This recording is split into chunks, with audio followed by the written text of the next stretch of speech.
আৰু মনে মনেই থাকিলোঁ, যিমান দিন থাকিলোঁ মনে মনে থাকিলোঁ, যিমান পাৰোঁ সহ্য কৰিব চেষ্টা কৰিলোঁ। আৰু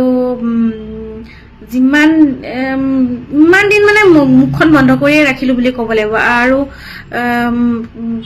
হয়তো দাদাও জানিছিলে, মানে এতিয়া মই গম পাইছোঁ দাদাই জানিছিলে যে মই কোনটো এটা মেণ্টেল ষ্টেটত মই চুজ কৰিব লগা হৈছিলে এটা সময়ত। বা সিদ্ধাৰ্থ 2014 পৰা দাদাক মেনেজ কৰিছে।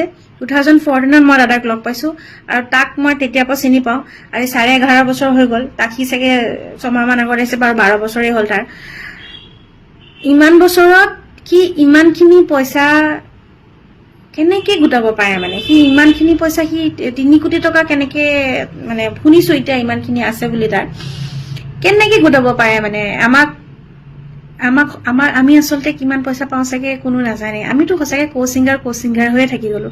আৰু মানে একো নিবিচাৰিলো, দাদাৰ লগত গাবলৈ পাইছো যে সেইটোৱে আমাৰ কাৰণে বহুত বুলি মানে আমি ভাবিলো। আৰু মানে পাইও একো নাপালো নিচিনা হৈ থাকিলে এতিয়া।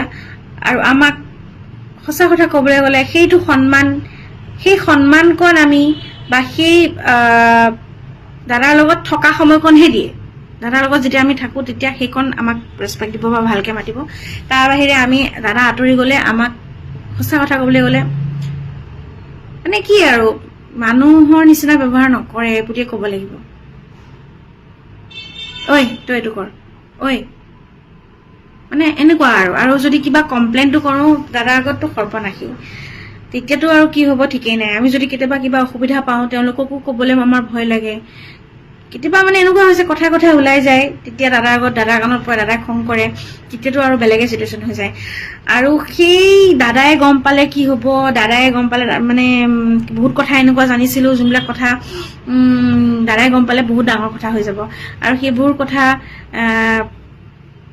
কথা হয়তো মানে দাদাই গম নোপোৱাকে গুচি গ'ল।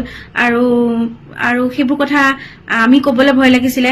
কাৰণ কি দাদাই গম পালে, দাদাৰ গৰিমা বৌ জানে, চবেই কৈছিলে আৰু যে দাদাৰ ব্ৰেইনত এটা মানে স্পট পৰিছে চিজাৰ আহি পেলাই।